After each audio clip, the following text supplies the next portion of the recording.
Today is August the 3rd, 2025, and we are here to talk about the world. Current events, foreign policy, economics, you name it, we'll talk about it in another episode of World Discussion with Agent Smith. Hello? Smith. Yo. Hey, how are you? Pretty good. Yourself? Can't complain. Good. Well, we missed last week because I was in Seattle visiting friends. I hope you had a good week off.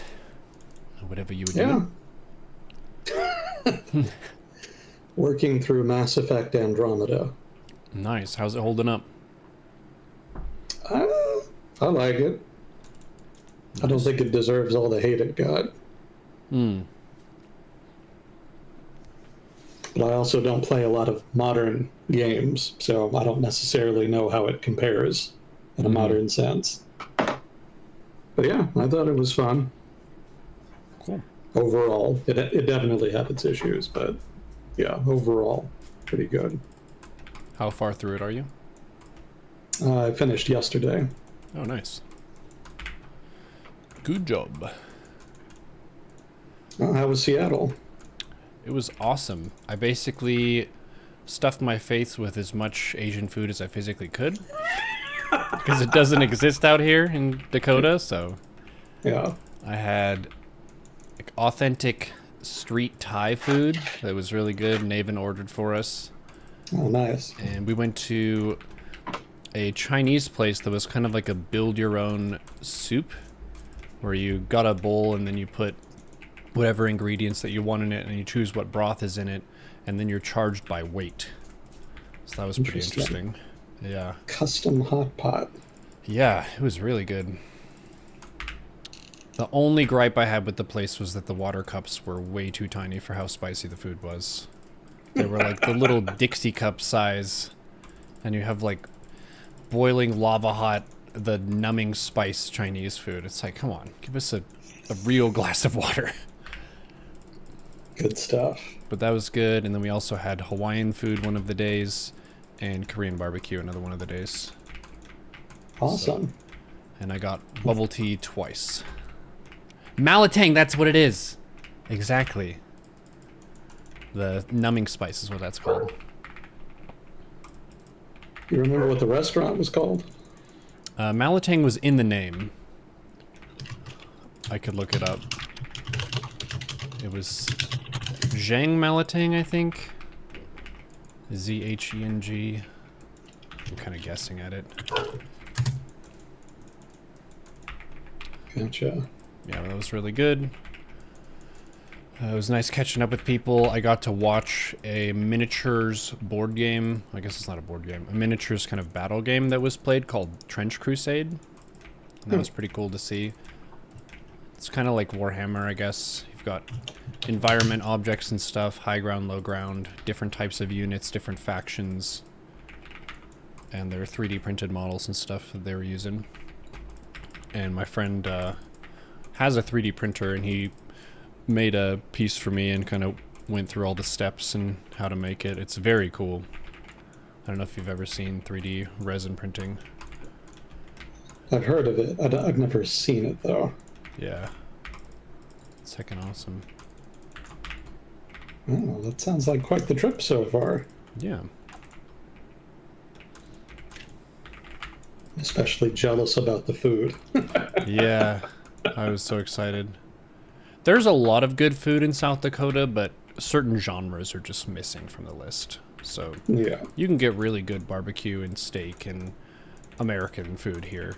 But if you're looking for cuisine from India or Asia, it's going to be pretty lacking. There are some good Mexican food places. So that's one of the things that we have, luckily. Nice.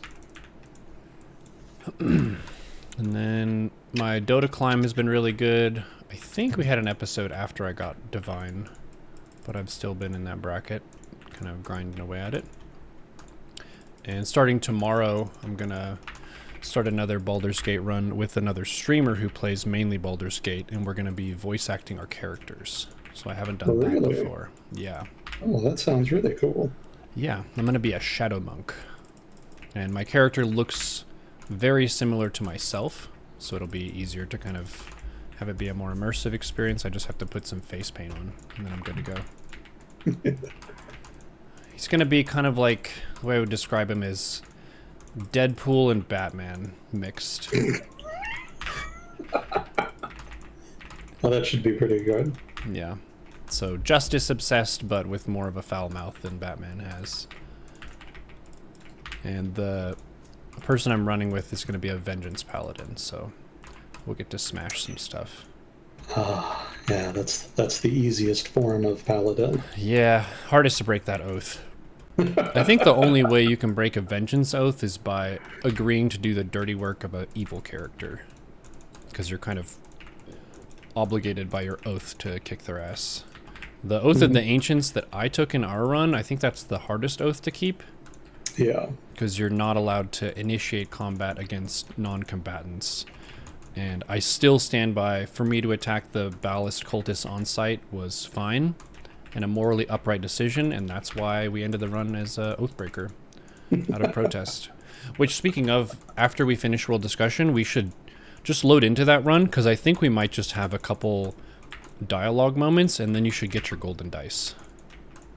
Because we ended that last run at like 3 in the morning or something, so we just went to bed, but I think you didn't get credit for the honor mode, because we just didn't click through the last little dialogue things. Gotcha. Fair enough. Yo. I'll finally have my golden dice. Yep. You can feel like a heckin' pro gamer. Honor mode is legit. It takes a lot of investment. It's not like the most mechanically difficult gaming achievement, but it's a very strategically difficult gaming achievement, and if you mess up, you have to start right at the beginning, so kind of brutal in that sense. I've heard of a couple people who've wiped their honor mode runs at the brain at the end. That sounds really frustrating. Yeah, that would be rough. That would be real rough. Right at the finish line. Yep. I got to hang out with one of our Twitch chatters, Ragnarokette, when I was in Seattle, and her partner did an honor mode run, and it was her first time playing BG3, but she's pretty proficient at D&D, so she just went for honor mode the very first time she played the game, and made it all the way to the brain at the end, and wiped, because the ground collapses or whatever. Right. And it's like, well, you experienced the whole game, at least. Yeah. Yeah, learning the hard way. It's a rough way to go. Well, my condolences to Ragnaroket's significant other. Yeah. So it goes. I like the game a lot, so I'd probably just fire up another one, run right away. The furthest I got and wiped was Act 3, the Githyanki Prodigy, who, if you turn the egg into the old lady, he grows up pretty fast, and he's like a psychic and really angry, for good reason. Sure. And he also has an ability on honor mode that drains your stats, your int, chaw, and wisdom by 2 each turn that he's linked to you, and if any of them drop to 0, you instantly die. You're not even downed. And I had 3 characters all that had those as their dump stats. So, yeah. Very specifically tailored fight to punish my party comp. Yeah, he's quite the beast. Mm-hmm. Even in the lower difficulty setting I fought him in, it was pretty tricky. Yeah. So it's easier just not to steal the egg, basically. Or if you do, don't give it to the Order of Brilliant Lunatics, whatever they're called. Yeah, Society of Brilliance. There you go. Probably more morally upright to not give the lady the egg as well. Yeah. Yeah, that's been my BG3 and Dota escapades.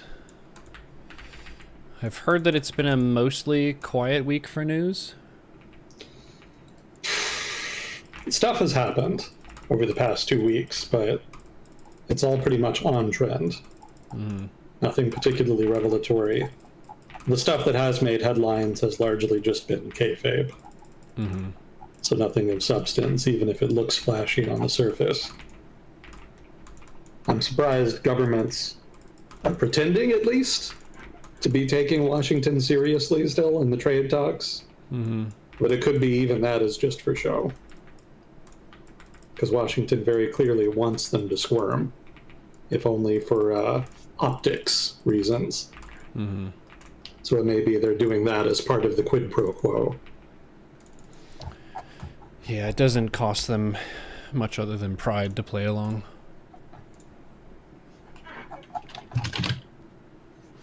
Well, what's the kayfabe been then? Well, the reciprocal tariffs were supposed to have a deadline of August the 1st, by which time, if there was not a deal with other countries, then the reciprocal tariffs that had been announced months ago would come into effect as they were announced. Mm-hmm. So there was a scramble in the week leading up to August 1st where different countries that had not yet reached some kind of quote-unquote deal with Washington tried to get one in order to avoid those tariffs. And some of them succeeded, some of them did not. But regardless, the thing is basically bullshit, because while an executive order was written to implement the reciprocal tariffs, the implementation does not actually take place until August the 7th, a couple of days from now. Mm-hmm.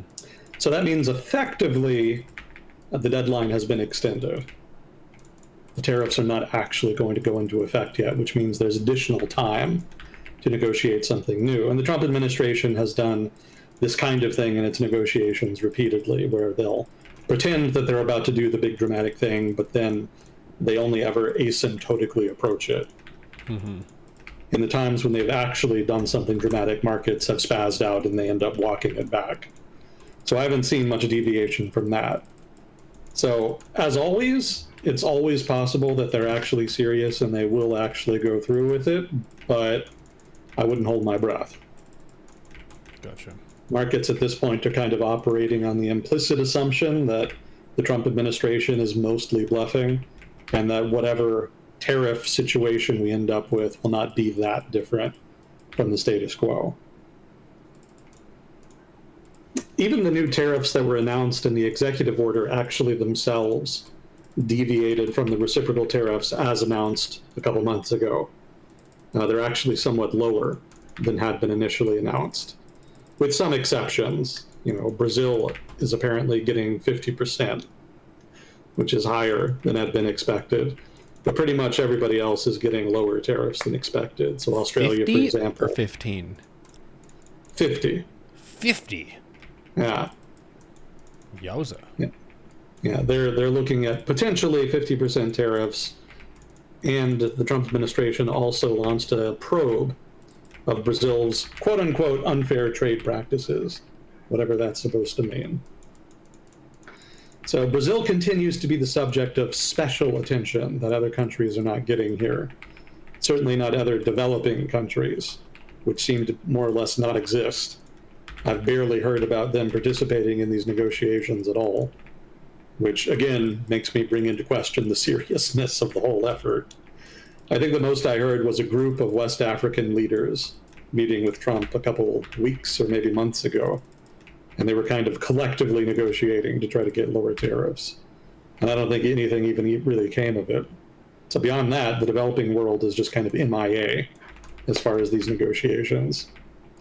But Brazil, for whatever reason, is special. The only relevant thing I can think of is Trump's relationship with Bolsonaro, because he brought up Bolsonaro by name in one of the trade letters that he wrote to the Brazilian government a couple weeks ago when he was sending out a bunch of letters ahead of the August 1st deadline saying that the tariffs were coming.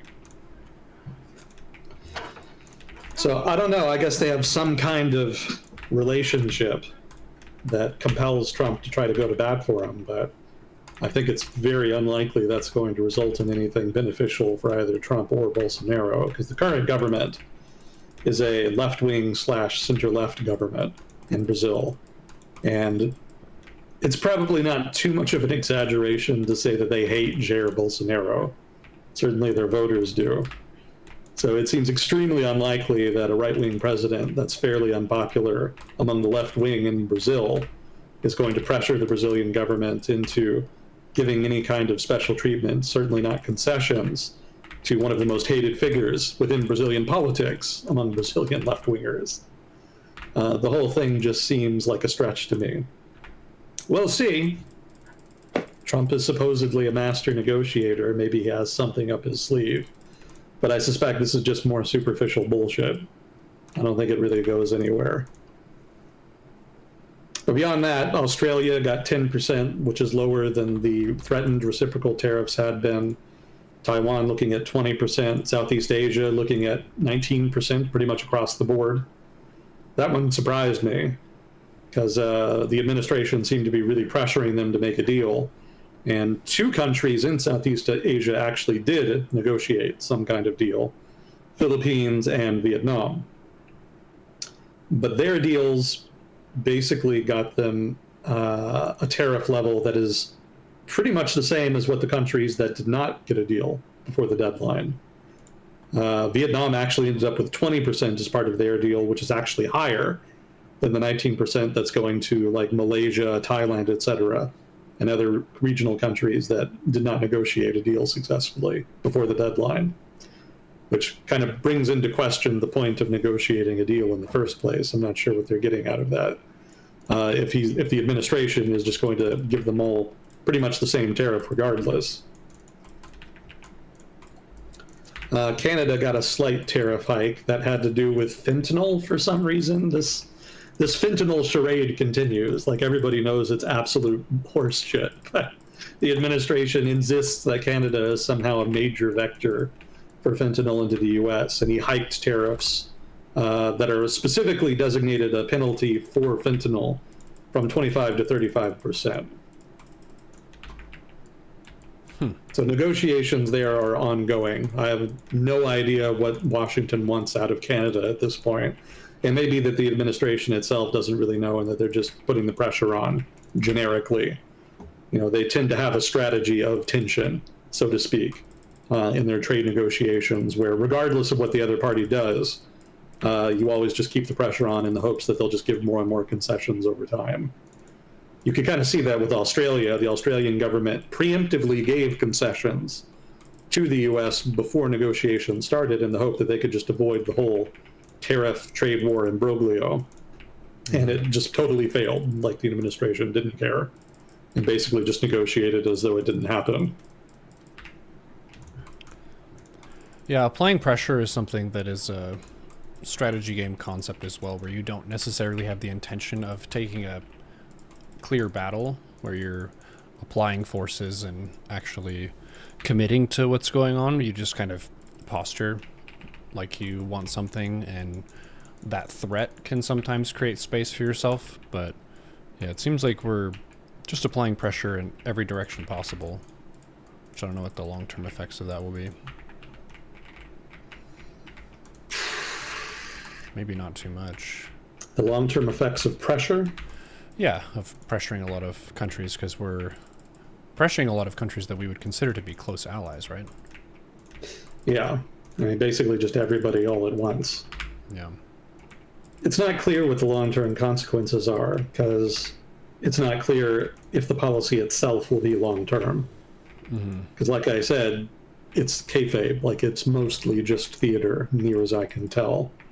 And if that's the case, it's entirely possible that there's not a lot of change to the existing status quo. And if that's the case, then other countries will find it easier just to play along in the short term. Maybe in the future they try to push back significantly.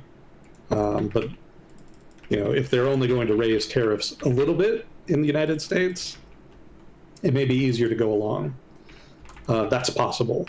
Although there's going to be more and more demand for retaliation over time. You can already see that in France. I haven't mentioned it yet, but the Trump administration did negotiate a trade deal, quote-unquote trade deal, with the European Union. And everybody in Europe was relatively content with that, except France, which was very upset about it. The French government was very insistent that they needed to retaliate, tit for tat, for any increase in tariffs that the United States exacts on European economic actors. And the fact that they didn't end up doing that as part of the agreement was very upsetting to Paris. So for now, they're willing to accept it. In the future, they may relitigate it. But for now, at least, I suspect there's a sense not only that it might be easier just to go along with the American tariff hikes, because litigating it would be too difficult diplomatically, politically, but also because they think it might just be temporary. If the Trump administration reverses this later, or if the courts force the Trump administration to reverse it, because this is all very illegal. I remind everyone again, there isn't anything on the books in terms of American law that allows a president to do virtually any of this shit. So it's entirely possible the courts force them to stop, in which case this just kind of goes away. I'm sure they won't stop trying. There are other things that they can do to try to wage a trade war in Washington if they want. They haven't even remotely exhausted all of their toolkit in that regard, but it would certainly be a big blow, at least in this first attempt, if the courts told them to stop. And then all of that ignores the fact that there's going to be midterm elections in 2026 that could change the contours of the legislature, that could make it much, in a way that makes it more difficult for the executive to basically get away with this, because keep in mind, Congress does technically control all of this. If they wanted this to stop, they could do it. But because Congress is controlled by the GOP, they've been basically ceding, so to speak, their oversight over tariffs, which are currently technically being abused by the executive. And then, of course, there's the presidential election that will be in, 3.5 years, however long now. And that, of course, could result in a government that just undoes all of this. And I remind everyone again, the trade agreements, quote unquote, that the Trump administration says that it's negotiating are not real trade agreements. They're basically just handshake agreements. They're not codified in any kind of treaty or law. And until Congress does codify them by passing some kind of law actually setting tariffs, this all could be undone via executive order. So even if these trade agreements are implemented, such as they are, if there is a new president that takes power, he could just issue an executive order undoing all of it, since it was all done in the first place via executive order. Yeah, you were saying that's one of the new potentially norms of just having tons of executive orders, and then whenever it switches party lines, then you just undo all of what the previous president did. I think that started with the first Trump run into Biden back into Trump. Yeah, that's been the emerging pattern. Trump signed a lot of executive orders relatively early in his first term. Compared to now, it was nothing, but at the time it was kind of notable that he was reversing a lot of the Obama administration's executive orders. And then Biden came in, and in his first couple months, he undid a whole bunch of the first term of the Trump administration had done via executive order. And I think they set the record for most executive orders in the first couple months. And then Trump came back in his second term, and in the first couple months, he broke the record again and undid all the stuff that the Biden administration had done via the executive order. So the pendulum is swinging pretty wildly at this point. And I don't see any reason to think it won't continue. New tariff, high score. New executive order, high score.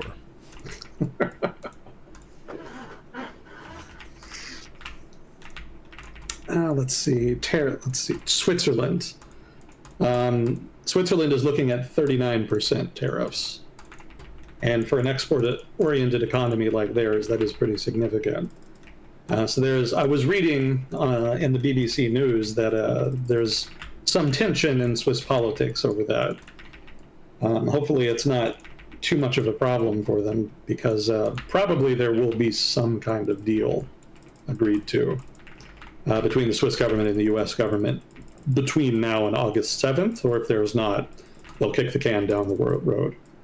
One of the things I've noticed in American trade policy over the past, 6 some months, however long it's been since the new administration came in, is that Scott Bessent, the Secretary of the Treasury, has seemingly taken on an increasingly large role in influencing the trajectory of the administration's trade policy.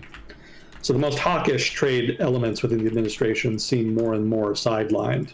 And Scott Bessent, as more of an establishment figure, seems to be taking more and more control. So while the overall trade policy is still somewhat radical in its deviation from the establishment status quo, they seem to be, how do I put this? They seem to be orbiting, so to speak, around the status quo rather than deviating away from it. So while they make a bunch of threats and say they're going to completely upend global trade, they always seem to come back down to earth eventually. And what they end up settling on is different than the status quo, but it's not all that different. Like I mentioned before, when all is said and done, we may end up with something that is basically the pre-Trump status quo with some extra tariffs, but not so much more that it really changes the overall global trading status quo. So I think that's been that has had a pacifying effect on markets. Just the fact that Scott Bessent does seem to be taking a larger role and has kind of been rationalizing, so to speak, the Trump administration's trade policy and trade negotiations. And for that reason, I suspect that, while there's all this drama and fireworks now about tariffs coming in, probably the ultimate treatment that Switzerland gets will be fairly reasonable, although it probably will be negotiated behind closed doors, such that the Swiss public is not all that aware of what's going on. So probably whatever deal or delay ends up being announced will come out of left field and will surprise everybody. That seems to be the pattern thus far. And I could be wrong. Maybe Switzerland just gets hammered here. We'll see. We'll see come Thursday. But my prediction for now is that there will be either deal or delay announced, and that it'll happen pretty quickly. And when I say quickly, I don't mean soon. It'll just kind of happen. There won't necessarily be lead up. You won't necessarily hear about talks happening. They'll just happen quietly and secretly, and then it'll just come out that an arrangement was met.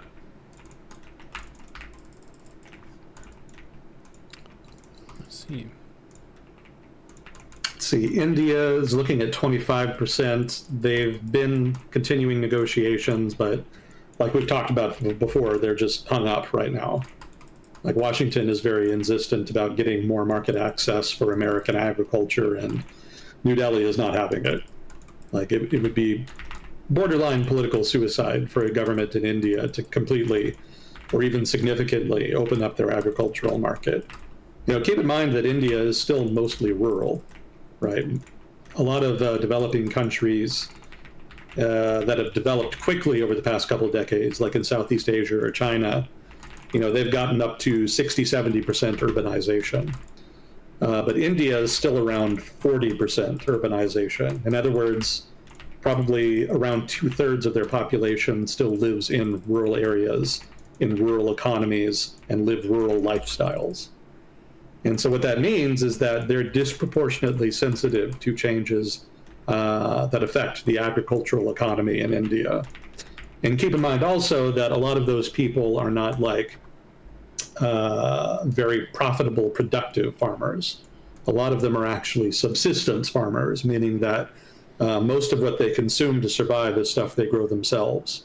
And maybe they have a very small surplus that they sell for some profit. That's very different than agriculture in the United States, where pretty much everybody is a profitable, productive farmer to varying degrees. I don't think most farmers in the United States grow their own food. I'm sure there's some that do, maybe even a lot, but it's not like in India where you have to and are dependent on it. For the American farmer, a vegetable garden is just supplemental. It's not a necessity per se. You can generally make enough money to buy what you need. Food-wise, that is. So any kind of significant influx in cheap American agricultural goods in India is going to put significant pressure in people who are already living very close to the wire, right? If you're a subsistence farmer and there's just a big surge in cheap food imports, you're going to look at really hard times. And India's economy is not well disposed to handle major disruption to umpteen millions of people who suddenly find they can't make a living on their farm and have to go to a city to find work. Indian cities are already sort of Dickensian nightmares, right, of masses of rural people seeking work and finding mixed success in doing so. If there were a significant wave of urbanization in the very short term, they would be overwhelmed, and there would be dire consequences. It would be very, very disruptive politically, socially, etc.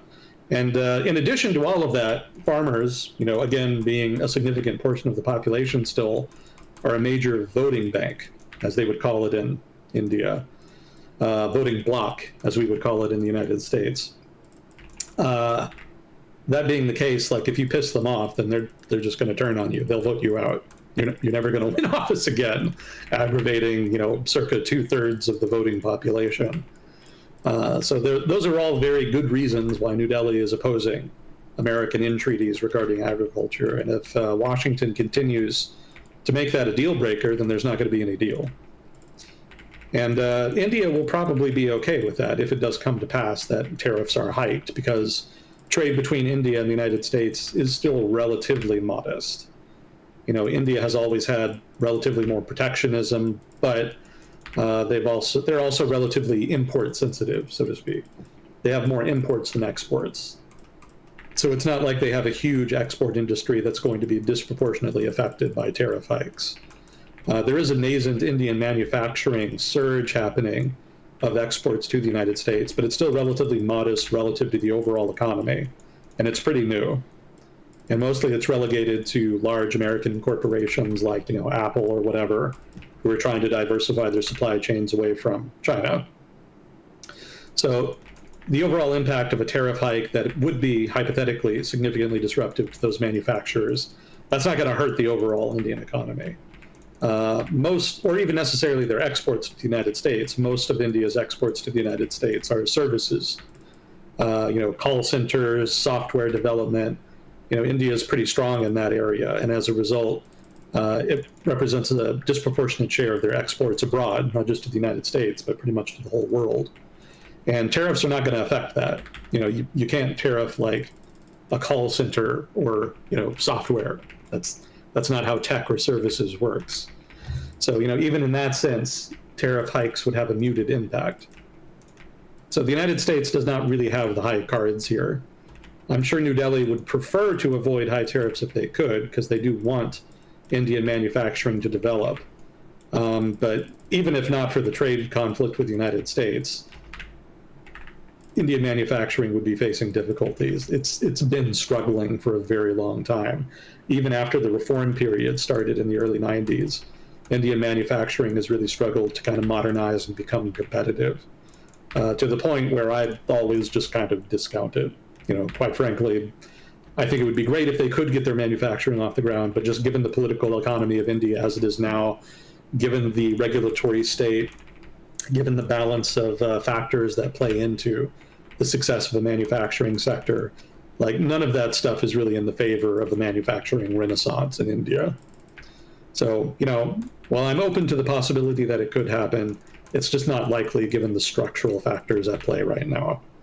So I think if India's government had to choose between higher American tariffs and potentially more manufacturing growth and significantly disruptive acts involving opening up their market to the United States in exchange for,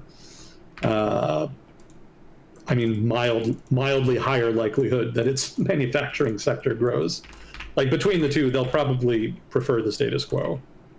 They'll probably prefer not to just upend their economy for what will be a relatively mild upside to their manufacturing sector. Comparing India to China, do they have enough farming and production to feed themselves, or do they import food like China does?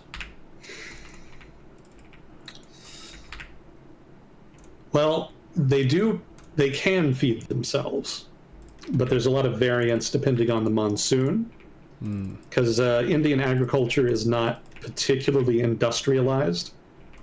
Depending on where you farm, you can be more or less dependent on fertilizers, pesticides, etc.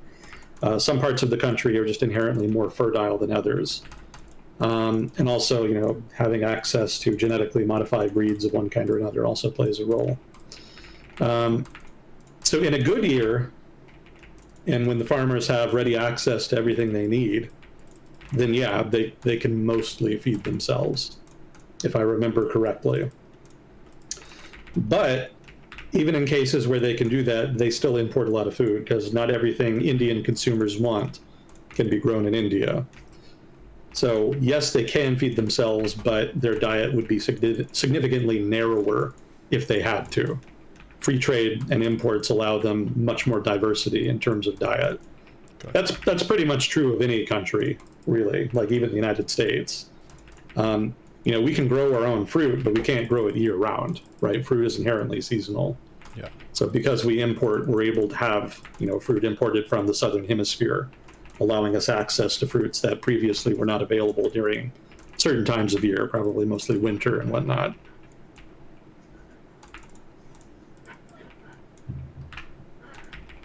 Yeah, we get a lot of stuff from South America, I believe, in that vein.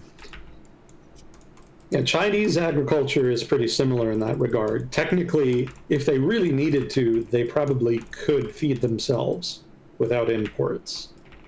But it would be difficult. Food would be more expensive. There would probably have to be rationing, and the diet would just be narrower. There just wouldn't be as much diversity available.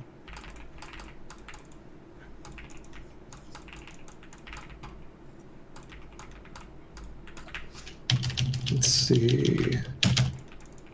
So Canada got the fentanyl treatment for whatever reason.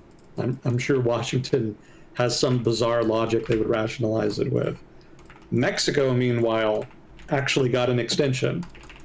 They got a 90-day extension on the trade deadline, again, which was August 1st, so that they can continue negotiations to finalize some kind of deal.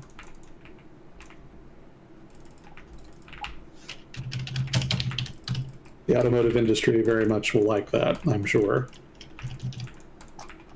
The administration also had this weird transshipment thing.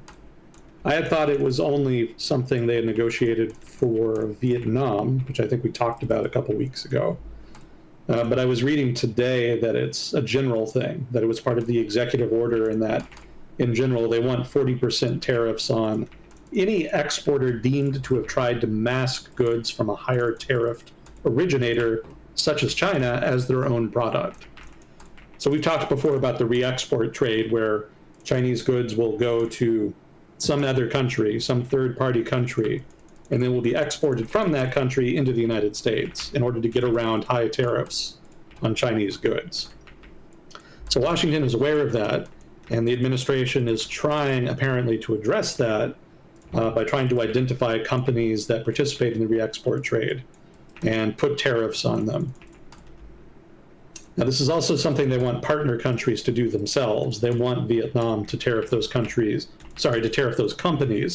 with the United States. I thought, again, that was only Vietnam, but it seems they're pushing everybody to do this. And details on this are very scarce. It's not even clear how you would actually do this in practice. Hypothetically, Washington could just announce companies that they would require everybody to tariff, but I don't know if anybody would actually go along with it, or what the penalties would be if they didn't, or what the situation there is. I think Washington will find more and more pushback the harder they pressure other countries to adhere to some kind of American-guided set of tariffs. Certainly, other countries are open to negotiating on tariff policy, but mostly they're open to negotiating regarding American tariffs. They prefer to retain sovereignty regarding how they trade with other countries like China. And while the United States can push them on that, they're going to be resistant. Because how they deal with China and whatnot, that's an issue of sovereignty. And any government that's seen caving into foreign pressure in that regard, be it America or China for that matter, they're going to come under pressure domestically from rivals who accuse them of being weak, basically caving into foreign pressure and not standing up for their country's interests. And keep in mind, it's been China that's done this more over the past 10 years, especially in the wake of COVID-19, sort of 2021, 2022. You had the wolf warrior diplomacy going on in Beijing, and so they started throwing their weight around a little bit vis-a-vis trade. And it put off a lot of countries, and in spite of the pressure Beijing brought, for the most part, countries did not bend to that. So Washington is now doing something that's actually pretty similar, and I don't think it's going to play out much differently.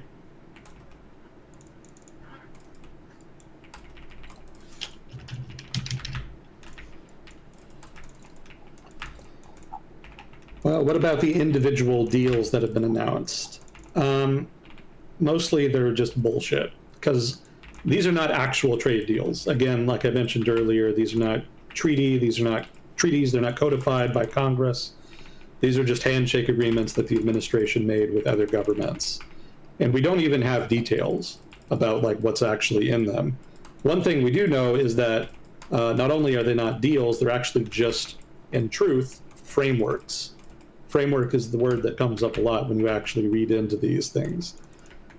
So these are not trade agreements that are going to come into force. These are just sort of general outlines about what a final agreement could hypothetically look like in the future as negotiations continue.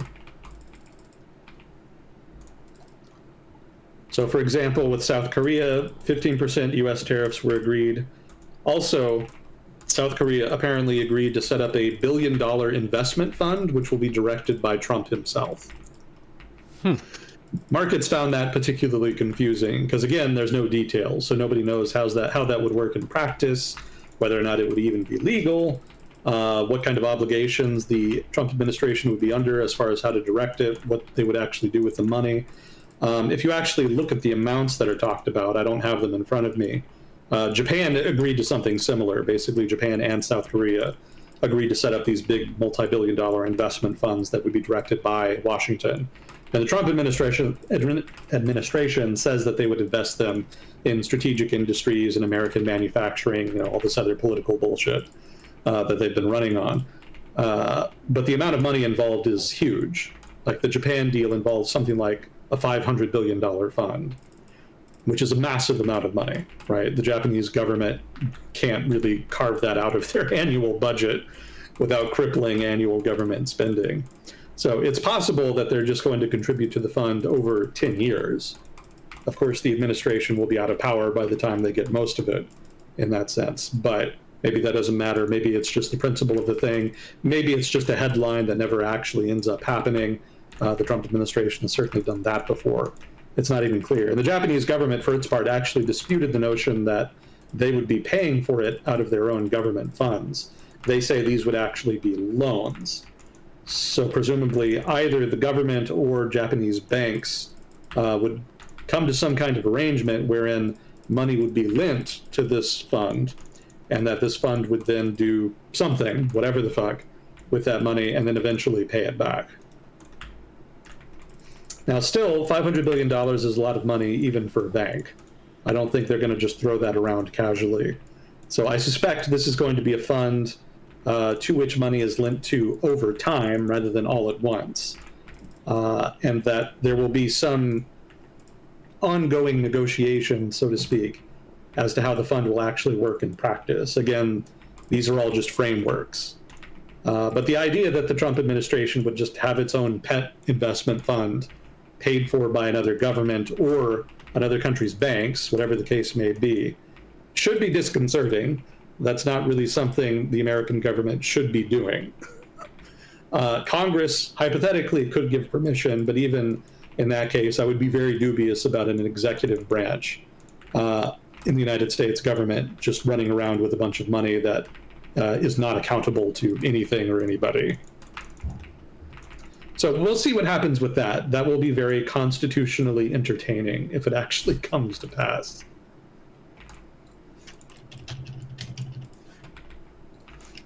Let's see, there was a deal with the Philippines, U.S. tariffs, 19% there. The Philippines, for its part, apparently agreed to no tariffs on U.S. goods. We'll see if that actually happens in practice. That, again, could just be a headline. The negotiations with the European Union and the United States were more interesting, and we have a little more detail about this. And I suspect the details here are representative of details that exist in the other agreements that maybe just haven't been made public yet. So for the EU, the United States agreed to 15% tariffs. However, there's a whole litany of exceptions that are a part of the agreement. So neither side will have tariffs on aircraft and aircraft parts, certain chemicals, certain generic drugs, semiconductor equipment, some agricultural products, natural resources, critical raw materials. Now, by and large, this is stuff that was already enjoyed low tariffs. So this isn't really a big change. And some of the industries like the aeronautics industry, the pharmaceutical industry, the semiconductor industry, these represent a good chunk of trade between the European Union and the United States. The only thing really missing is automotive, which is getting special treatment from Washington because there's some very particular pathology in the Trump administration about the automotive industry. But the other big industries that comprise most of trade between the United States and Europe, basically they're all getting exemptions here, so it would seem. So it may be that even if tariffs were hiked significantly, the exemptions would actually mute the overall economic impact. Let's see, the European Union did agree to reduce their own tariffs on American cars from 10% to 2%. Doesn't really mean much. American cars that are competitive in Europe are mostly luxury cars, if that. So, higher tariffs or lower tariffs aren't going to mean as much to them. If the United States produced low-cost cars for low-income consumers, this would be a big deal for them, but they don't exist. European and Japanese car makers kind of corner that space. So this is a relatively superficial concession on the part of the European Union. Let's see, again, another investment fund. The EU agreed to invest $600 billion into the United States. Allegedly, again, we have no details about what that looks like in practice, how it'll be operationalized, how it'll actually be measured. It could be that the Europeans just say, hey, we invest however many, I don't know how much it is exactly, like $40 billion, let's say, into the United States every year in terms of FDI. So over the course of, say, 15 years of that, you would end up with around $600 billion total. So in that sense, if that's how they calculate it, they don't have to do anything. They can just point to normal investment flows over time and say, hey, we're adhering to the agreement. Let's see, the European Union apparently agreed to increase its purchases of U.S. energy and military equipment, which doesn't even feel like a concession. That was just a thing they were already doing. The Trump administration wanted $750 billion, apparently, of EU purchases of U.S. energy, quote, in coming years, end quote, as well as hundreds of billions of dollars of arms purchases, none of which required Washington's involvement. Again, just these are all things they were already doing. Let's see. So the final agreement that was reached actually came after Trump himself went to Scotland and met with the European Union's lead representative in the talks, van der Leyen. And apparently they just kind of hashed out some kind of agreement. And again, I say agreement, but I mean framework. Again, these are just sort of outlines of what the agreement will eventually look like. Let's see, the agreement will not encompass steel and aluminum. That apparently will still be subject to the Trump administration's steel and aluminum tariffs. And the most important detail here for me, negotiations will be ongoing. They're going to continue.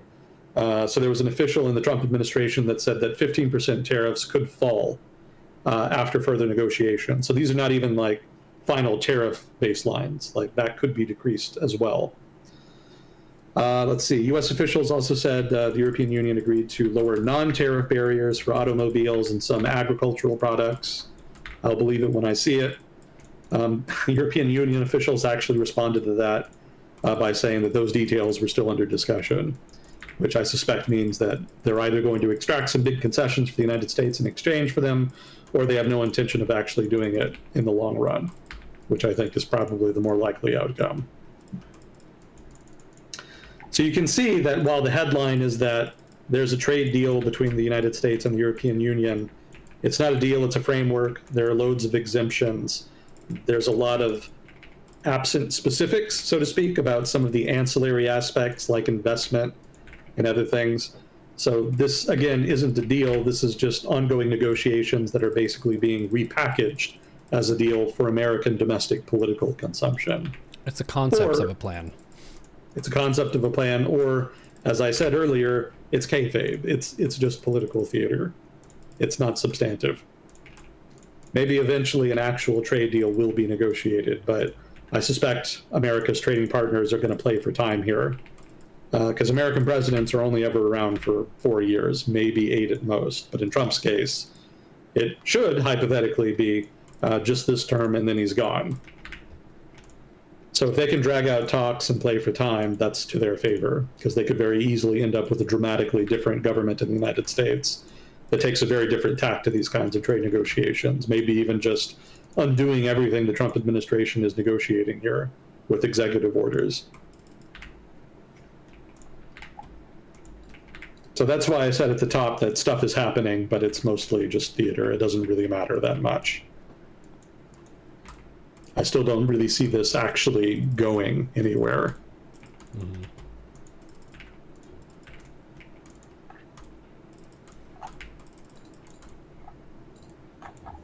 So that's your trade update for this week. Thank you.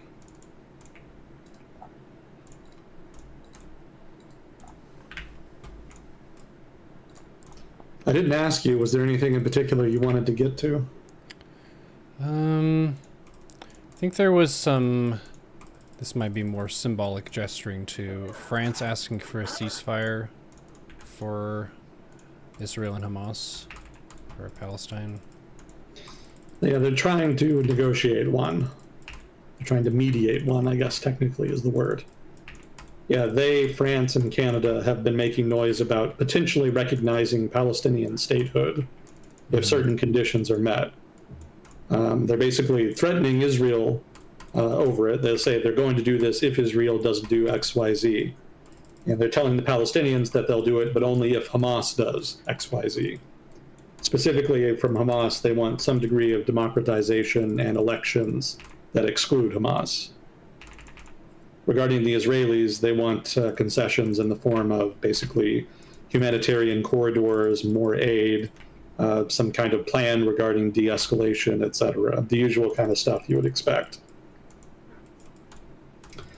I doubt anything is going to come of it.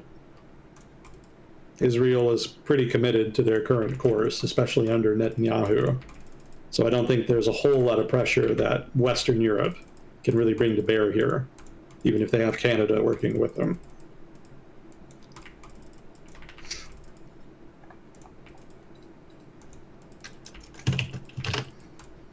Yeah, the starvation is getting relatively serious in Palestine now, specifically in Gaza now.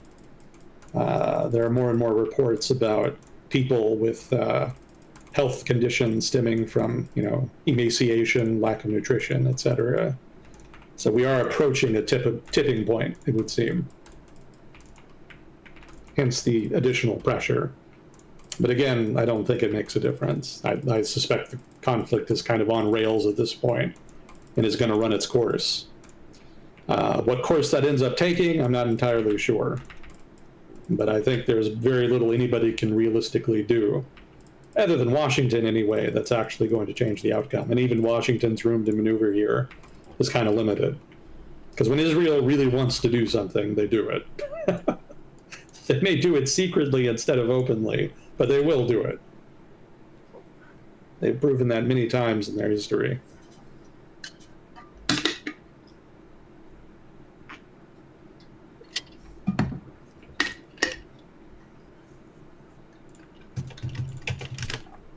Was there something about different Arab nations commenting on it? I didn't notice anything. Okay. It's not generally newsworthy, because generally they don't comment, and when they do, it's generally just platitudes. Mm-hmm. I've never known Arab countries in the region to really make substantive, credible threats regarding the Palestine issue. They'll pretend to care, they'll say they care, but they don't generally actually do much, either in terms of actively helping the Palestinians or in terms of substantively pressuring Israel. Mm-hmm. The Gulf monarchies in particular these days spend more of their time trying to work with Israel on the common threat they face in the form of the Iranian government. That seems to be a higher priority than anything going on in Palestine. Gotcha.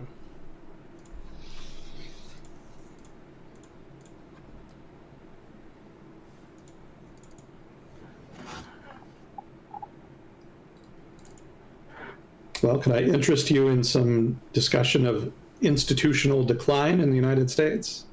Sure, that sounds exciting. Yeah, it is. Institutional rot undermining the viability of American institutions with dire long term consequences. Always an exciting topic. Wow. Well, I'll preface this with an item from a couple months ago, because there actually was a downgrade of U.S. debt as a result of the ongoing failed negotiations to pass a budget bill. That bill has since been passed, but credit agencies were sufficiently disenchanted with the whole process that they actually did downgrade American debt again. Specifically, Moody's, I think, was the one that did it, and they cited the fact that there had been no real efforts to rein in deficits made in the negotiations. So that's happened before, but only once, and it was a big deal. It was headline news when it happened last time. That continues to be the case. Moody's is right here. If there is not more substantive effort to deal with the deficit, then eventually markets will turn on Washington. And that's a kind of misery Americans have not known. That will have a dramatic impact on the economy. But for now, we're still playing chicken with the inevitable, so still on course. We'll see what happens there. But that's not really the worst here. The worst of it has happened in the past week or two, and this specifically has to do with institutions in the government dealing with the economy, specifically the Federal Reserve and the Labor Department. It flew under the radar a little bit over the past couple days, because I don't think most people care about government statistics or the Labor Department or whatever. But the head of the Labor Department was actually fired recently, just the past few days. Erica McIntarfer, I have no idea how to pronounce her name. McIntarfer, let's say. The impetus here is that jobs figures from a couple months ago were revised, and they were revised downward. It had been thought that roughly 200,000 additional jobs were being added to the economy every month for the past couple months. But after the revisions, it was more like 50,000, which is much less. And that's a pretty significant downgrade. Normally, revisions are not that big, but this one was particularly notable. And the president responded to that by having the head of the Bureau fired. Not the Department of Labor, not the head of the Department of Labor. The commissioner of the Bureau of Labor Statistics. There we go. I have it in my notes. She was fired for this. And that's a big red flag, because lots and lots of entities throughout the government, in the private sector economy, amongst nonprofit entities, use government economic data in order to gauge the economy, plan for the future, strategize, etc. There are private sector equivalents, but losing the government data would be a big deal. And that does seem the direction now that we're going in. Because if the government does politicize economic data, then people will not trust it. They'll just stop using it. And firing somebody because they did their job, which is to revise data, that's a big red flag. That suggests that there is now politicization happening. Maybe even if they don't intend for it to be that, the effect is going to be to chill future heads of the Bureau of Labor Statistics from revising data if it has to be revised downward. So the ratchet effect there is that the economy is going to look like it's doing better than it is. And that will become more apparent over time until people just abandon government data entirely. Now, this is still early. This isn't necessarily the worst thing. The Trump administration is saying that they don't trust this person and they're going to replace them with somebody they do. Maybe the replacement continues to do their job appropriately and there's not an issue. But this is the kind of thing that people who worry about institutional rot are concerned about. And if this continues, it's going to have a dire impact on trust in the government, the private sector's ability to plan for the future, and the overall health of the US economy. So definitely keep your eye on that space. This is exactly the kind of thing people have been worried about. Beyond that, the Federal Reserve had a board member step down. And this isn't as bad as the data thing. But because somebody did step down, there's room for a new Trump appointee. And the concern in markets is that Trump will take the opportunity here to put a flunky in on the board. Now, mind you, the current head of the Federal Reserve, Mr. Powell, his term ends next year. So regardless of what happens with the board, Trump is going to get his guy in charge of the Federal Reserve. But the suspicion is that Trump is going to put a flunky in, and that he's going to basically force the Federal Reserve to lower interest rates, regardless of circumstances in the broader economy, which is going to be bad. This is an excellent example of why you want your monetary policy institutions, basically your central bank, to be independent of political institutions. You want to give them a mandate, a charter, a rough guide to what they're supposed to do, and then just leave them the fuck alone. Because when you start seeing political interference in their operation, then the decisions that the central bank makes become divorced from economic conditions. And you can see the consequences of that in any number of developing countries that are riddled with political corruption that has penetrated monetary institutions and created runaway inflation, created disruptions in trade balances, destroyed the value of currency and savings. It creates a lot of problems. And invariably, that's what it looks like, too, because almost always what governments want monetary institutions to do is to basically print more money.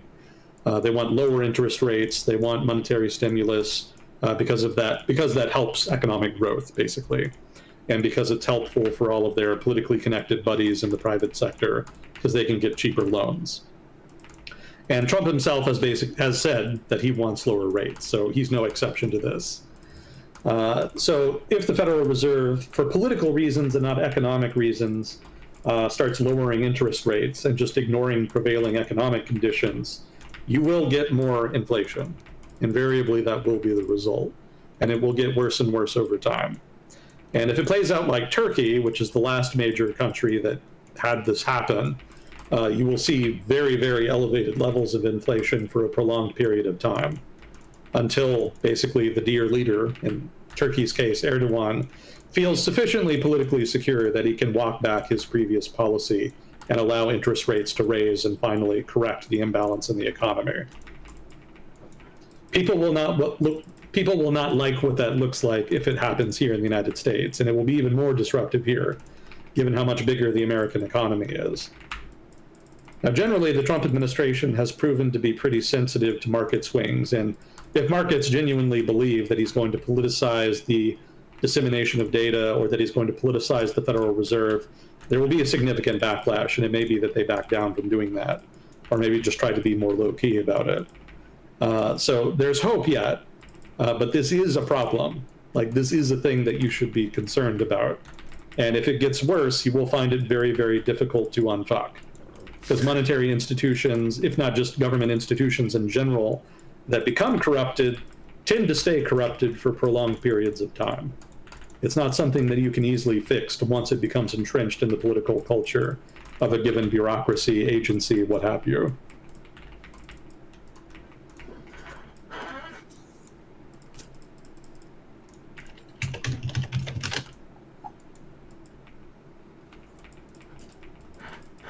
Also, there's apparently a ballroom being built. Did you hear about that? A ballroom being built? Yeah, the Trump administration wants to build a huge-ass ballroom next to the White House. For dancing? Yeah, for hosting events, what have you. Whoa. Normally they host events in like the Rose Garden or, areas around the White House, and they have to set up big tents, and Trump apparently doesn't like that. He wants to have a big, expensive $200 million is what I read, a $200 million ballroom next to, and actually connected to, from what I saw, the White House. It's all very gaudy, Neuro. It's all very gaudy and nouveau riche. Yeah, between that and paving over the Rose Garden, it's not a good look. But that's the era we live in. Interesting times, as the Chinese say.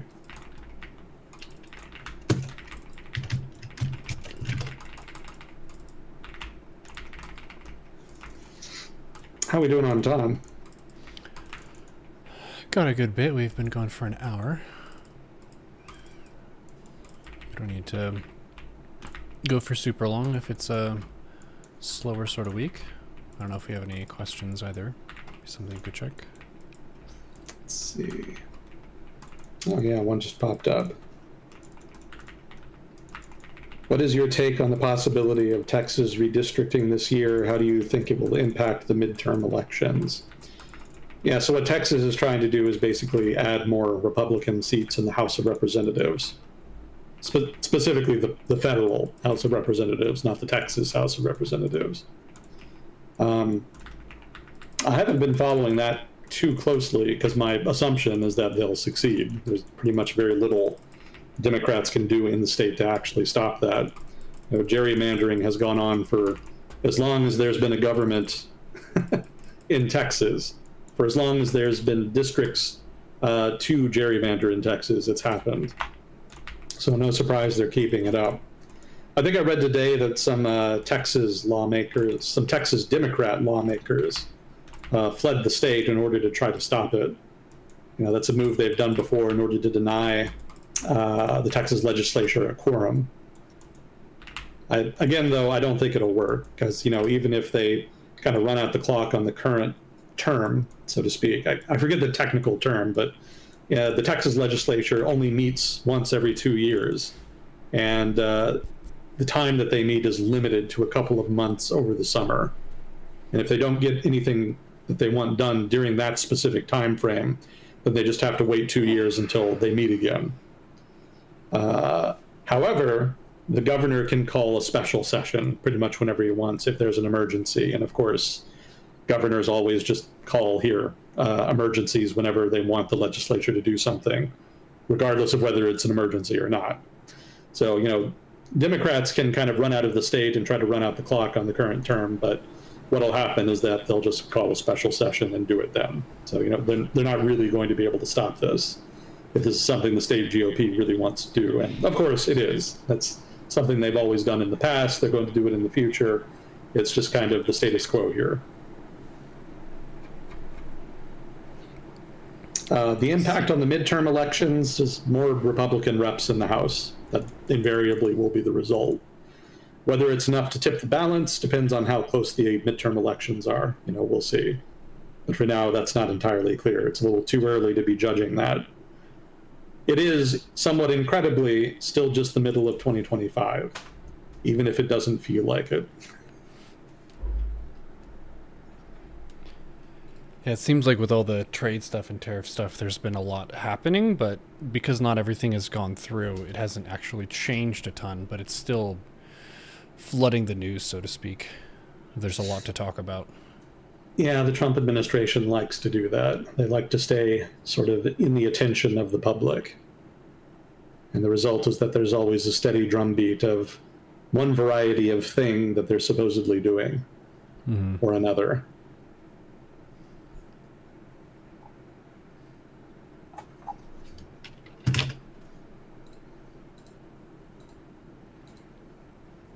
There was another question. California and New York are threatening to gerrymander in retaliation for Texas doing this.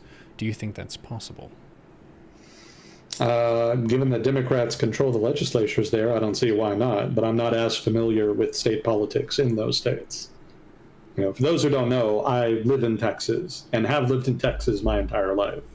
So I have been subjected to state politics here for a very long time, and I'm relatively familiar with them. I cannot say the same for California or New York. Actually, I would defer, at least as far as California, to Fuzzy Chord. No, not Fuzzy Chord, Sea of Whiskey. I think Sea of Whiskey is our Californian. And then for New York, I think Mass Neotech would be the better person to ask.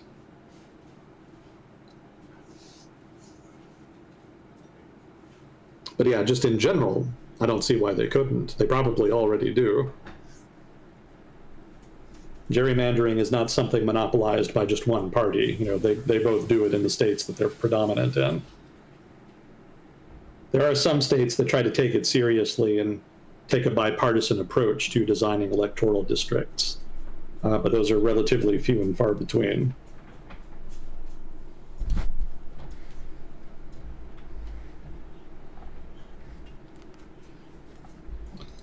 Let's see. Don't really have anything new on Ukraine. Some just dumb shit out of Washington, basically. Do you remember Dmitry Medvedev? Mm-hmm. Yeah, so he's been shit posting on social media basically constantly since the war in Ukraine started in 2022. And he recently posted something about a dead man switch in Russia, saying that if America attacked Russia, then they would nuke America and there wouldn't be anything that could stop it because of a dead man switch, something to that effect. And, normally Medvedev shitposting goes uncommented on, right? It's unnoticed. Nobody cares. Because everybody kind of knows it's cheap talk. It's just basically him trying to cover his ass. Trump apparently read that and took it dead seriously, or pretended to take it seriously. Probably the latter. He does have a predilection for theatrics. So he posted on Twitter that he was going to forward deploy some nuclear submarines.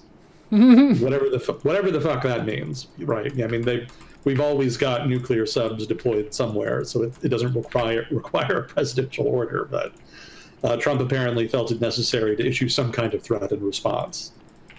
And the Russian government, by and large, didn't respond to it, from what I was reading, because again, it's just cheap talk, right? The things that they post and talk about blowing up America, blah blah blah. It's just cheap talk, so they don't take it seriously. And at this point, they kind of know not to take Trump's social media posting seriously either. So there's been no official rebuttal from Moscow to that. But that didn't stop social media from picking up on it, and it was a thing for a while.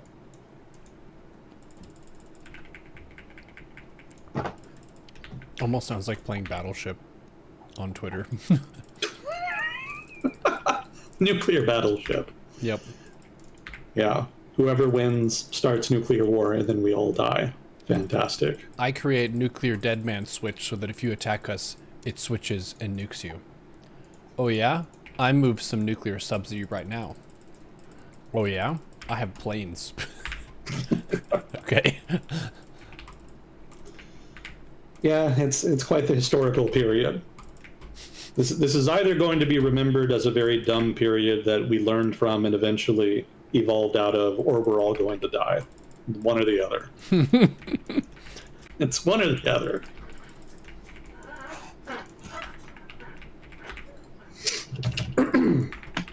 Let's see, did we have any other questions? Anything you wanted to get to? I was curious how Thailand was doing. Naven mentioned them whenever I was visiting. Thailand. Yeah, he's from Thailand.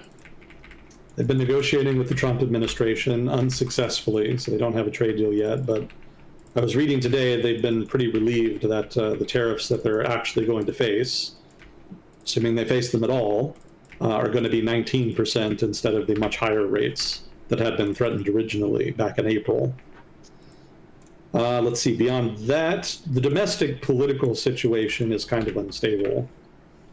It was already unstable because, the the pro-military, pro-king factions of Thai politics had already been going after the reformist party. I forget their name. They have to keep changing it because they keep having to disband it because of court orders. But the latest iteration of the reformist party was disbanded, I think, last year, thereabouts. And the pressure has continued to kind of be heaped upon them to try to suppress their popularity. But increasingly, the conservative factions in Thailand have been turning on their erstwhile ally, Thaksin Shinawatra. That's probably not how his name is pronounced, so I apologize. But they had been in an uneasy alliance, and I say uneasy because they're actually old rivals for much of the past 20 years. The conservatives, broadly speaking, in Thailand, have had as their main enemy Thaksin Shinawatra and his political party. So for them to enter a coalition was quite dramatic after the last election. But increasingly, they've been going after them. They forced the prime minister, who had been of that party, to step down. She's not officially impeached or anything like that, but she has been, quote unquote, suspended, is what I read. and she is a relative of Thaksin Shinawatra. I don't remember exactly what the relationship was, though. And there's also just general tension there. So it's not entirely clear that coalition is going to last. It seems like they're pushing more and more to have conservatives be the ones in power. You know, technically they were already part of the coalition, but they didn't have as many people with cabinet positions. Certainly they were not they didn't have one of their guys as prime minister. So they may push for that, and that may be too much to ask of Thaksin Shinawatra. So if that deal implodes, then they're going to have a minority government and probably a growing degree of unrest on the part of the reformists, who basically were the victims of that alliance between Thaksin Shinawatra and the conservatives. They were not very happy about that, very, very much the opposite. And they've been on low boil since. So if the coalition falls apart and creates an opening for them, they'll likely jump at it. And you could see mass protests in Thailand again. Potentially. Not there yet, but that is sort of the general direction of travel right now.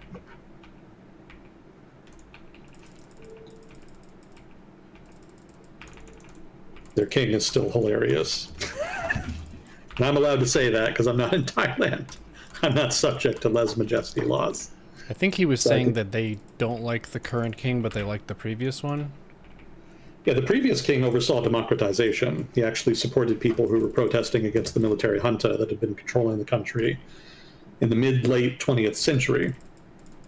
But, you know, he got old and died, like you do. And there was some question about succession, and the direct line of succession went to his eldest son, whom did not give a shit about politics. Like, he had spent, from what I was reading, he had been spending his entire life up until that point just being a playboy in Germany.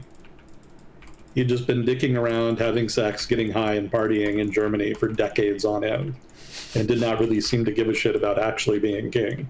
And I'm not even joking, like, you can look up pictures of the guy when he traveled from Germany to Thailand after his father died, and he's wearing like a crop top, and he's got his like seedy girlfriend with him. Like, he is not king material in any of those pictures. So I totally get that his reputation was kind of in the dumpster at the time. That was my impression. So much so that there was a lot of talk about potentially changing the succession laws so that one of the king's daughters could actually succeed him. Because I think there was one daughter in particular that was well known for her philanthropy and activism and whatnot, and actually kind of took the job of being a royal seriously, and was in turn well respected. So there was some talk about maybe giving her the reins, but ultimately the son did get the nod, and probably the military did that because they saw him as easy to control. You know, if you're a party boy and you want to come back and become king, you're probably going to be easy to manipulate.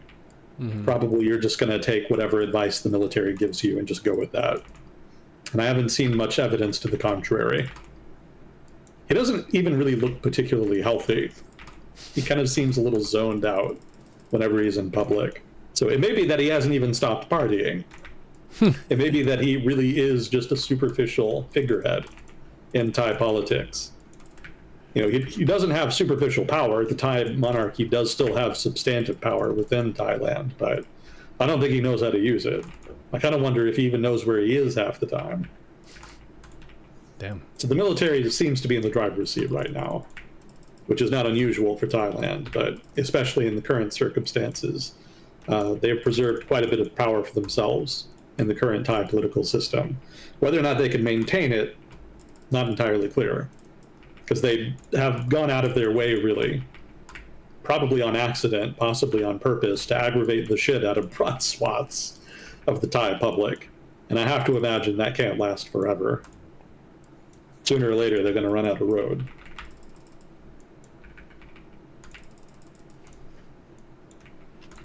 Speaking of Thailand, actually, I had some weird news from Thailand, so very appropriate that you brought it up. Nice. So this is short and sweet. There was a woman in Thailand who was arrested. And what she was arrested for was extortion. Because what she was doing is she was recording herself having sex and then extorting the people she had sex with by threatening to release the video. Now, The interesting thing here is that the people she was extorting were Buddhist monks. What? Yeah. Yeah, she was having sex with Buddhist monks who obviously are not supposed to be running around having sex. And then after the fact, she would threaten to release video of them having sex to the public, thereby ruining their careers in the temple that they worked at.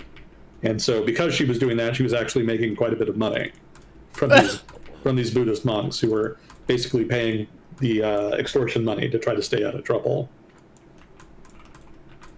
That's hilarious. So the police got wind of it. They arrested her.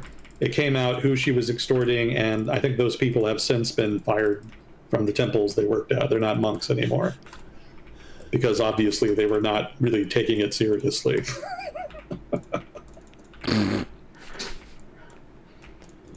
What a creative career vector to decide on. What do you do for a living? I seduce Buddhist monks and then extort them. Wow. Yeah, works for a while, I guess, apparently.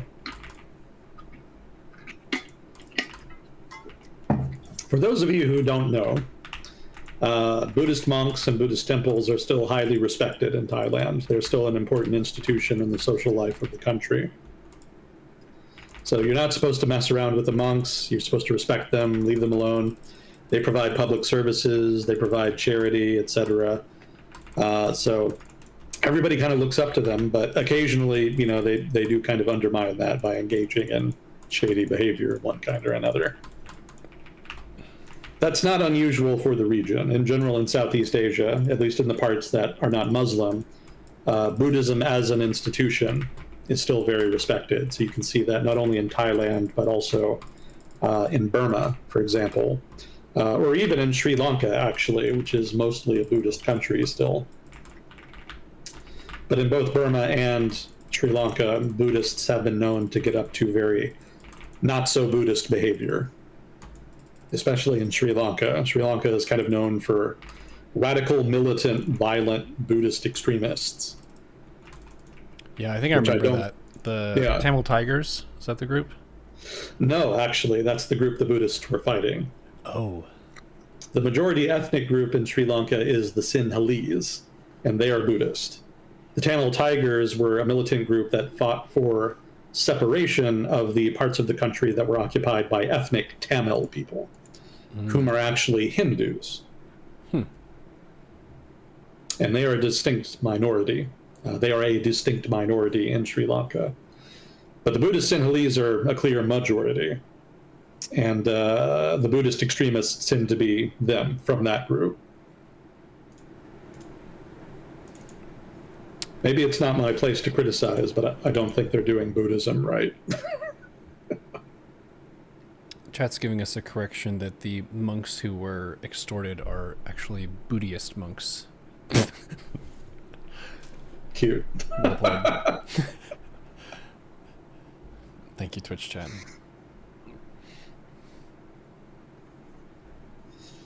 Yeah, monks in Burma, I don't think have had any major scandals that I'm aware of. But I think they were connected, at least in a couple cases, to the violence against the Rohingya in the west of the country. Maybe people remember the genocide there, you know, maybe 10 years ago or so, which has kind of been continuing on again, off again since then. During sort of that nascent democratic period of Burma's history, there were a number of Buddhist extremist groups who kind of rose up, basically running on campaign platforms targeting the Rohingya.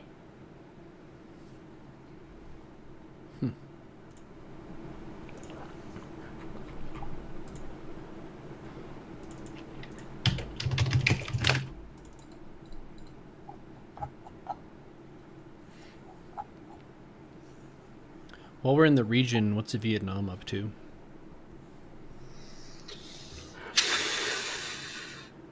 I still think, I think they're still in the throes of transition between governments, because they had a longtime leader die last year, I think. And he was replaced basically after an internal political struggle with a very ambitious guy who had been a secret policeman and had been basically the enforcer for the previous elder who had been leading the country. And he was quite keen on getting into power after the old guy had finally passed away. And so he's been consolidating power in Vietnam since then. I don't know that there's been a whole lot of change in Vietnamese public policy in that time. Seems to be more interested in cracking down on dissent within the party and punishing people for resisting him, etc., that kind of thing. Again, it's consolidating power stuff, just normal behavior in that sense. So maybe after another couple months, he'll finally actually kind of get into the groove of governing rather than purging people disloyal to him. But maybe he is already. I haven't heard much from Vietnam outside of the tariff negotiations with the United States.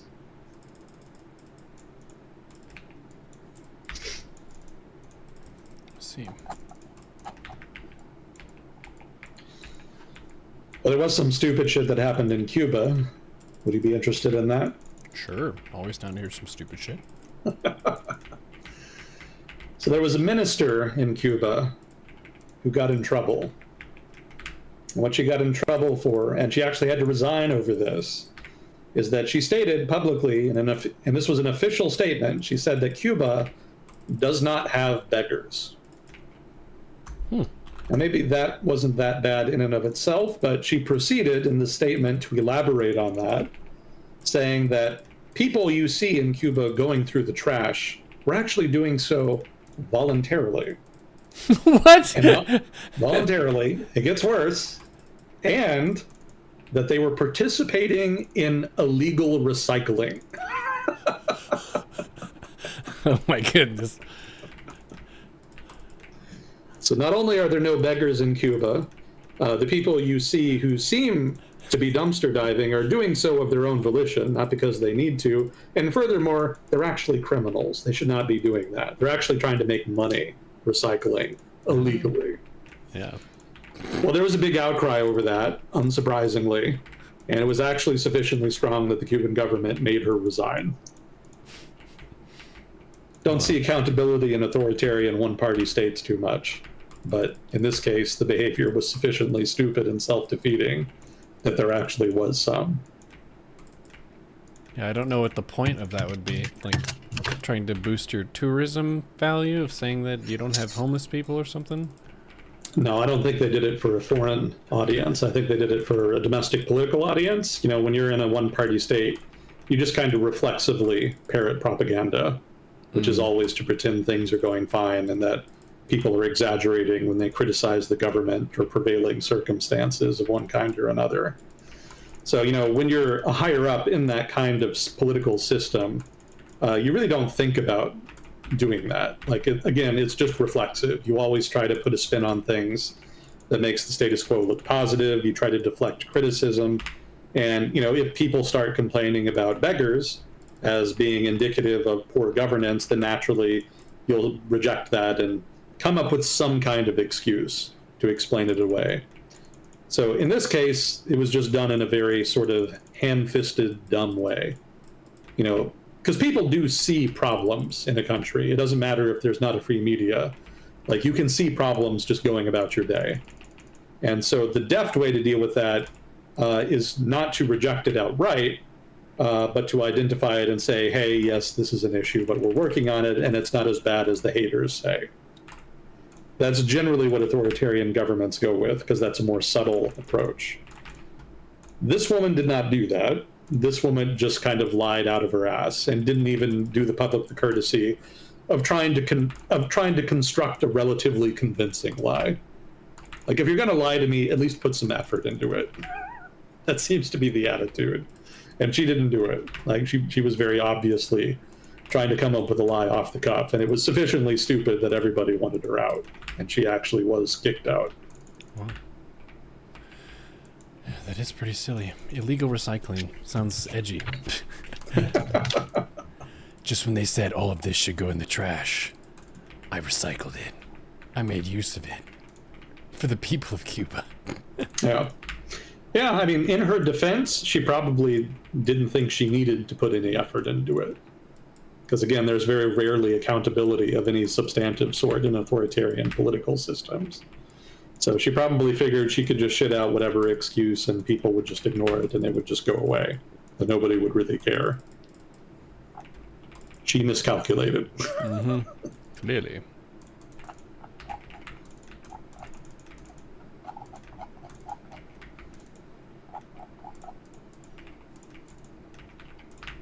That's about all I really had. Cool. So unless you want to review the politics and governance of the Mass Effect universe, there's probably not a whole lot else we can get to. Is there any particular region that you wanted to learn about or hear about? What's South Africa up to? It's the same thing it's been up to for the past couple decades: slow motion collapse. No. You know, you want to talk about institutional rot. South Africa is pretty much the poster child of that. Yeah, they haven't really been able to right the ship. There's been some progress. I think a couple months ago, I heard on the radio that they had encountered some degree of success in stabilizing the macroeconomic situation. You know, the currency was actually increasing in value a little bit. There was some GDP growth, you know, etc. You know, some of the big macro indicators seem to be performing relatively better. I think inflation also was somewhat down. But these changes were relatively incremental, and they've still got a long way to go. Yeah, I think the last big thing I read about South Africa was the fallout between coalition partners. Because in the last election, the ANC, the African National Congress, they did not win enough votes to form a government by themselves. They only won enough. They only won enough seats. They didn't win enough seats to form a government by themselves. They won enough seats only to form a government in coalition. So they had to find some coalition partners, which is the first time they'd ever had to do that. And they ended up with an interesting choice, which was the DA. I think it's a Democratic Alliance, something like that. Maybe somebody from South Africa would know better. I'll throw out the usual disclaimer. I'm not an expert in everything I talk about on here. I have more of a background in foreign policy and economics. So if I ever say anything wrong, stupid, or biased, please do correct me. If I'm wrong, I want to know more than anybody. So participation from chat is encouraged. I don't read chat while we do this, but I will read it later. And we do appreciate the feedback we get here. But I believe the coalition partner they ended up with was DA. And that was an interesting choice because that's sort of a center-left/center-right party, probably more center-right, that is associated with the white minority in South Africa. You know, they were basically the white party in South Africa after apartheid ended. And yeah, the ANC being in coalition with them kind of surprised people. Not necessarily a lot of alternatives. The other major parties were led by ANC defectors who hate the current leadership of the ANC and weren't especially interested in a coalition unless the ANC was willing to give big concessions. That would have been a pretty dramatic deviation from establishment politics in the country. So the DA seemed the most viable choice, all the more so since they didn't really need that many seats anyway to reach a majority. And so they'd been in coalition, but there was tension. You know, the DA is kind of more of a liberal free market party, and so they were looking for some deregulation, some changes there. And the ANC wasn't really willing to do that. And so the DA started to threaten to walk away from the coalition. And things have kind of been touch and go in terms of the government stability since then.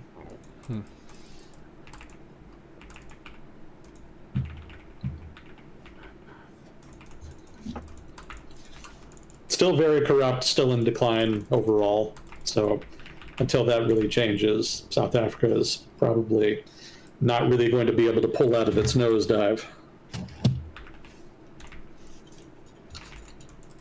Have you ever heard of Serpenza?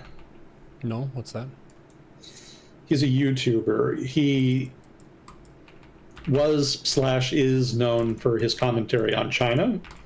He and a buddy, another YouTuber named Lao Wai, used to live in China, and they started up their YouTube channel while they were there.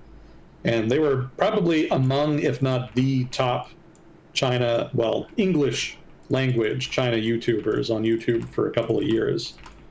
But eventually, you know, there was a kind of change in the government in China. Xi Jinping became increasingly harsh, and basically they were pushed out of China. They were never explicitly expelled, but they were coming under more and more attention from the government. They were getting harassed more and more, and so eventually they kind of pulled up stakes and moved to America. And they still YouTube about China, but it's kind of harder to do when you don't live there. You know, you can't get as much footage of the country. You can't talk to as many people. You're not as close to events on the ground. So the vibe is a little different now. I don't think it's really quite as good as it used to be, unfortunately. Mm-hmm. But when they were in their heyday, it was really good stuff. Anyway, Serpenza is actually from South Africa. He's a South African dude that left the country to work in China. And he was in China for like 10 years, 15 years, however long it was. And he was always pretty careful when he was in China, kind of not to, pressure the authorities too much, not to say anything too bad about the authorities. But he tried to be as honest as he could about things, within the bounds of the rules there, which makes it all the more surprising that he was harassed, because he actually said a lot of good things about China that people in the West were not saying or didn't understand. He was actually a voice in favor of the PRC. Even when he was critiquing it, the things he was critiquing were like minor things, not that big a deal. He definitely criticizes them much more harshly now that he's out of the country. Sometimes not in ways that I think are particularly legitimate, but I'm getting off topic. That's a whole other thing. He's from South Africa, and as much as he might badmouth China now, he's never badmouthed them nearly as much as he's badmouthed South Africa. I kind of get the impression he almost shits on the Communist Party of China for money. Like, he would rather just be in China covering Chinese people and culture and riding around on his motorcycle taking video. But I think, regardless of circumstances, he would shit on South Africa for free. That's not business for him. That's just pleasure. He always relishes in it. He really doesn't like it. He has big issues about it. He's got lots of interesting stories about why, so it's not entirely unreasonable. He's not just being a dick. Like, he's had stuff happen while he was in South Africa. But all of the things I hear from him about South Africa, I frequently end up hearing repeated from other South Africans who comment, including, I think, from one or two we've had in chat before, during this segment. They generally pipe up and complain about, conditions in South Africa of one kind or another. So yeah, it is definitely a country in decline. The decline is not as bad as it used to be when Jacob Zuma was still in power, but it is still ongoing. Like, they have not really successfully dealt with all of the institutional rot, all of the corruption in the government, just all of these things that have really pushed the country in a negative direction since apartheid ended.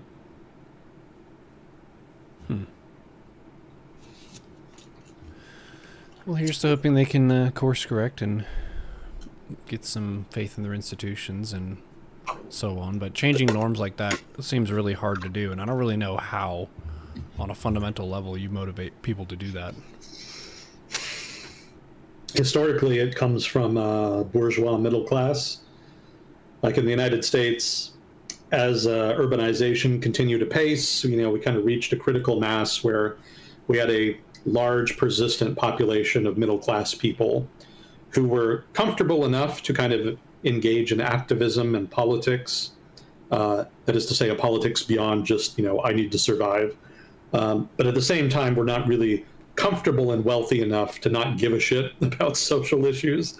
And so that sort of active middle class really believed in civics and civic participation.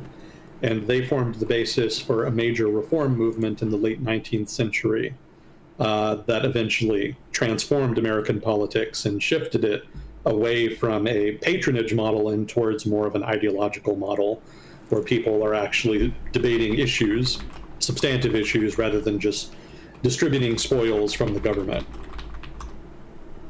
Now, that took like 70 years to play out. It wasn't something that they did overnight, but the process was initiated by a civically minded urban middle class who eventually, over the course of a couple generations, again, 60, 70 years, was able to operationalize their political power into substantive change that contained, did not destroy, but contained corruption in American politics. And that's a battle that's been ongoing, but by and large, they kind of won that victory. and were able to kind of achieve most of what their vision for America would be. The same kind of happened in other parts of the world. Basically, the more your economy grows, the more of an urban middle class you get, and the more vested interests emerge that have a vested interest in less corruption in government, more public services, more efficiency in terms of the economy and antitrust and just overall regulatory state. And as the political power of that group grows, in turn, their demand for better government and better governance becomes increasingly important to the government as far as maintaining its legitimacy. So to a degree, this is actually true even if you don't have a democratic system that allows the middle class to directly influence who is ruling the country, even if you're a semi-authoritarian country or even a fully authoritarian country.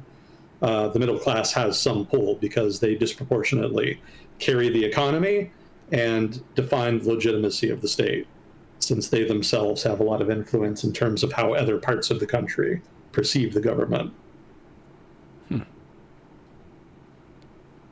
So expanding the middle class and placing value on education and civic participation. Yeah. Cool. Yeah, all of those will contribute towards the fight against corruption. None of it is a guarantee you'll win. And of course, institutional actors will resist every step of the way. But as far as how to just get started, yeah, that would be the way. Got to organize your middle class, get them active as much as possible anyway. Cool, makes sense. Actually, that's been happening in Ukraine recently. The Zelensky government tried to clip the wings of an anti-corruption institution. Actually, I think it was two of them, come to think of it. He wanted to bring them directly under his control, where before they had been independent institutions. And yeah, there was quite the public outcry over that. A lot of people were very upset. Those institutions had been created as a result of European pressure like 10 years ago, whenever it was. The Europeans were demanding that as a precondition for advancing talks on potential incorporation of Ukraine into the European Union. Mm. The European Union very frequently requires countries trying to enter the EU to fight corruption on an institutional level by creating anti-corruption institutions, changing laws, adopting best practices, etc., that kind of stuff. So, the reformist middle class in Ukraine obviously really supported that. And they were really upset when Zelensky's government announced that they were going to curb their independence. Kiev, Zelensky's government said that they wanted to do it because they saw those anti-corruption institutions as having been compromised by Russian agents, and that they themselves were basically corrupt in any case. And the public wasn't buying it. Even if they're flawed, it's better than just having them be directly under the control of the government that they're supposed to oversee. And eventually, I think a couple days ago, the Zelensky government did walk that back and announced that they would not be bringing them under the direct authority of the presidency. That sounds like relatively good news. Yeah. It's not a crushing win for liberalism in Ukraine, but it is a win. And, you eventually achieve victory incrementally, with little wins accumulated over time. Mm-hmm. So this is what you want to see if you want to see that kind of progress, even if the result of it is not like some major setback for corrupt politicians in Ukraine. You got to keep this up if you want to see that eventually. Mm. Here's to hoping the trend continues. Yeah. Well, Ukraine's middle class is growing. Obviously, the war has put a crimp in it, but they're there. They are very vocal. And they've been pushing very hard to try to change the country's political culture. It'll take a long time before it really succeeds, before there's really big substantive changes, but so long as they keep up the pressure over the long term, and so long as the government doesn't turn on them and try to kill them, eventually there's every reason that they could win. And that's pretty much the most you can hope for when it comes to fighting corrupt political cultures. Cool.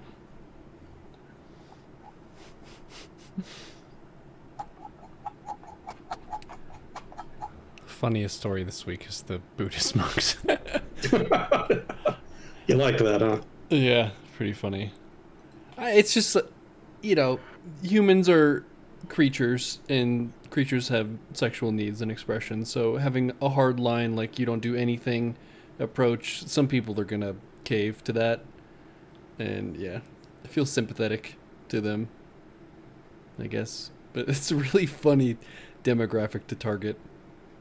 I'm going to get the thirsty monks and then threaten the videos. So silly.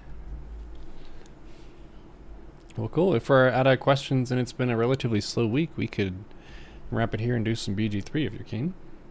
All right. Yeah, that sounds good. Yeah, we've got a couple more things we could talk about, but it's nothing especially important. I will throw out a correction. Bedouins are Arabs. I said that they were not. They are. So I was incorrect about that last week. I was getting them mixed up in my head with Berbers and Tuaregs, which are different groups. Lots of Arab influence there, but they're not fully Arabs. But Bedouins are, so my mistake. Well, cool. Well, thank you, Chad, for hanging out. Thank you, Fuzzy Cool, for handling questions, and Agent Smith for your expertise. And we will see you all in the next episode of Will Discussion with Agent Smith. Smith. Thanks again. Always a privilege. Talk to you next time. GG.